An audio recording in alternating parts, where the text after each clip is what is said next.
pessoal, aqui é a professora Rutiele do canal do Cálculo e vamos continuar aqui com o nosso estudo das curvas parametrizadas. Então, na última videoaula, nós vimos o que são curvas parametrizadas no plano e no espaço, fizemos a definição e demos alguns exemplos. Continuando aqui nessa videoaula, nós vamos falar sobre curvas parametrizadas no plano e no espaço com mais exemplos e falaremos também a definição do vetor tangente. Então, vamos começar aqui com esse exemplo que constitui em descrever a curva definida pela função vetorial. Então, da função vetorial, o t é real. Então, observe que é uma função que vai de R em R3 para todo t, né? Então, a nossa função ela vai de R em R3, é uma função vetorial. E nós vamos observar que essa função, repare que cada entrada dela é uma função de primeiro grau, de R, né? Porque a gente sabe que cada coordenada aqui são funções de R em R. Então, observe que é função do primeiro grau, função do primeiro grau, função do primeiro grau. Isso é muito útil para nós, gente. Toda vez que isso acontece, nós vamos ver que a curva é uma reta em R3. Por quê? Porque nós podemos separar tudo que não tem T e tudo que tem T. Então, eu posso destrinchar esse vetor aqui nas componentes que não tem T, um vetor mais outro vetor vezes T. Toda vez que isso acontece, é uma reta, tá? Que é a definição de reta no R3. Então, essa função gama, ela vai ser uma reta que vai passar por esse ponto aqui e tem vetor diretor igual a 1, 5 e 6, que é o outro vetor, tá? No exemplo 5, nós já vamos dar mais uma progredida aí. Para olhar o exemplo 5, nós vamos começar pedindo para esboçar a curva cuja equação vetorial é dada por isso aqui, ó. Então, ela já está, o x é cosseno t, o y é seno t e o z é t. Então, tem x, y e z. Nós vamos observar, gente, que quando eu pego x ao quadrado mais y ao quadrado, vai estar dando 1 para qualquer valor real. Porque quando eu faço cosseno ao quadrado mais seno ao quadrado dá 1. Então, já nos dá que isso daqui, x ao quadrado mais y ao quadrado igual a 1 em R3, é um cilindro circular, tá?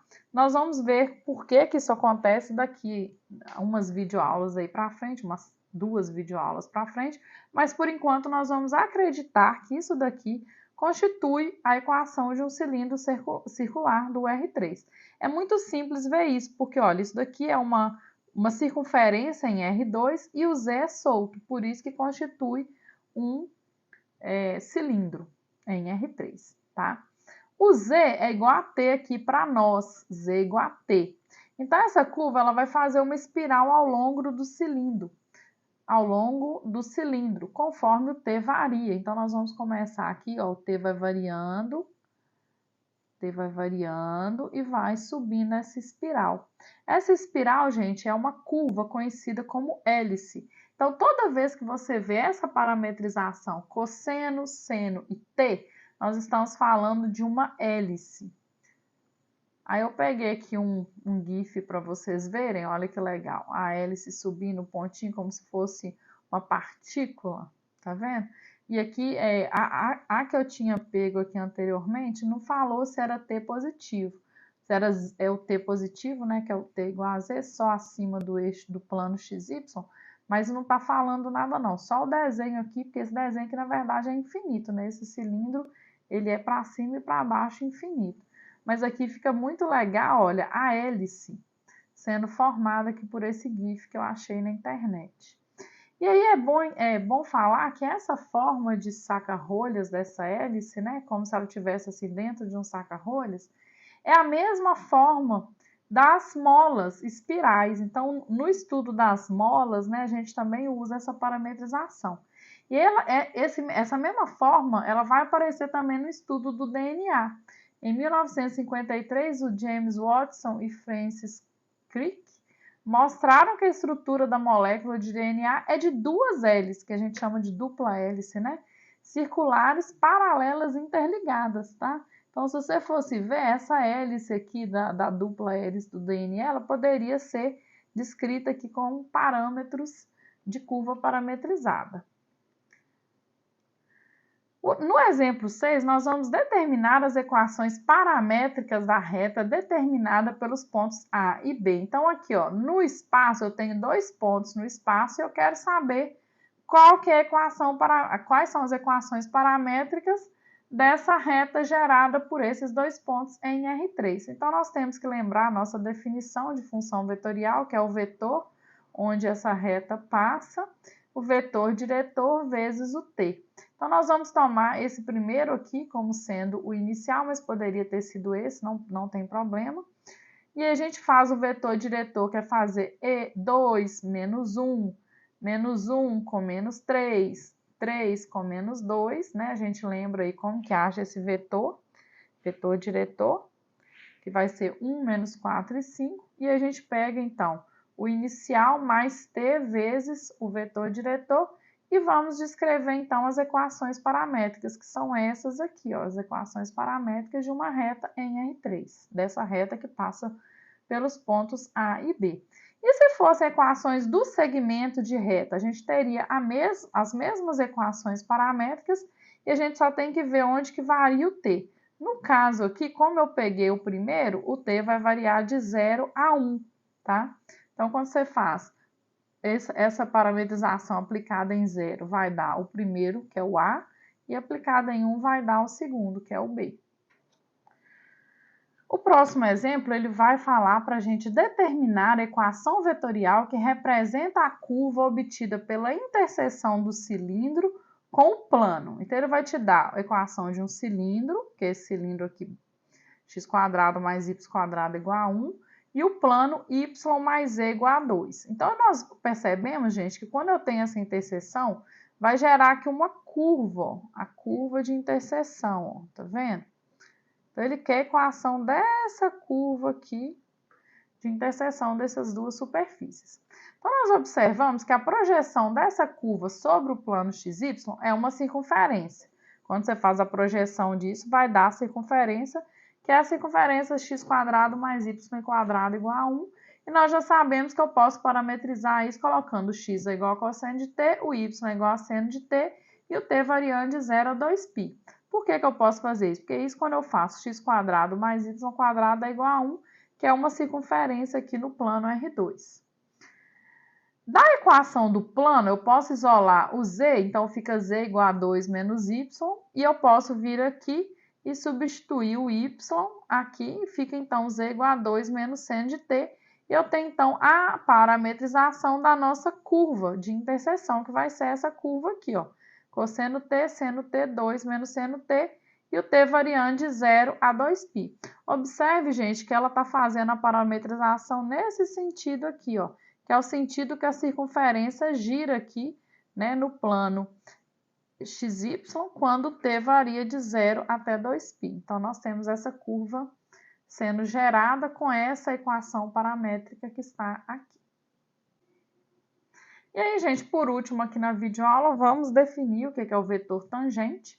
Então, seja uma curva de I em R3, pode ser em R2 ou em R4, mas aqui nós vamos focar no R3. Uma função vetorial. Nós sabemos, então, que derivar em t é simples, é só fazer gama de t mais h menos gama de t sobre h, que vai ser a derivada de gama, se esse limite existir. Nós vamos falar que gama' é o vetor tangente à curva definida por gama no ponto P, desde que gama' exista e que gama' não seja o vetor nulo. Então, nós vamos ter a função gama, que temos aqui o traço, né, da função. Então, nós vamos ter o gama de t mais h, que é a variação. Depois nós vamos fazer o h tendendo a 0, de modo que os dois fiquem tão próximos que a reta, que o vetor não seja mais o vetor secante, e sim o vetor que é tangente à curva gama no ponto P. Lembrando que o ponto P é a pontinha da seta gama de t, né, descrito pelo ponto que são as coordenadas da função gama. Então, olha, eu tenho aqui o vetor que tangencia no ponto P, que é definido por essa derivada aqui, que é simples, gente. É só derivar cada coordenada da função já parametrizada.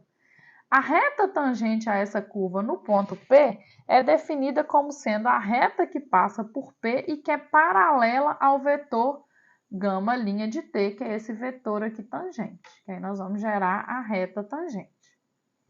O versor, que também é uma informação muito importante de ser definida, parece muito na engenharia e na física, o versor tangente ele é definido como sendo um vetor na mesma direção do vetor tangente, só que com o tamanho dele igual a 1, por isso que é um vetor unitário, por isso que a gente coloca o vetor e o módulo dele de tal forma que o módulo desse vetor t ele vai ser igual a 1, então ele é um vetor unitário na direção do vetor tangente, gama linha de uma curva parametrizada. Vamos ver o último exemplo aqui da videoaula.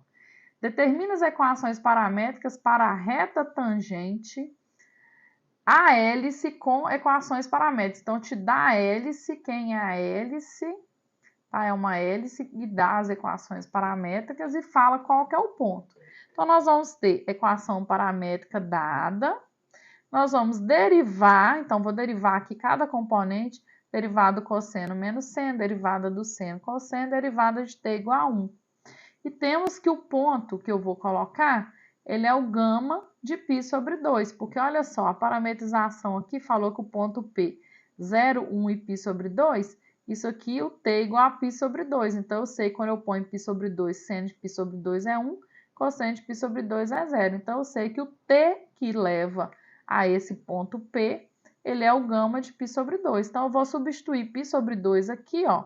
Vou fazer gama linha de π sobre 2 e vou ter o vetor paralelo à reta tangente, que é o vetor diretor da reta tangente. E aí eu sei, então, a equação da reta tangente. Então, eu sei um ponto que ela passa, o vetor diretor, o ponto que ela passa, o vetor diretor t. Então, aqui eu tenho as equações paramétricas da reta tangente. Lembrando que o t é um número real qualquer para gerar a reta tangente. E é isso, gente. Ficamos por aqui. Muito obrigada por assistirem a videoaula e acompanhem aí as próximas videoaulas. Nós falaremos aí nas próximas videoaulas sobre superfícies, que é definir superfície cilíndrica, quádricas. Acompanhe para você não perder nada. Até a próxima. Tchau!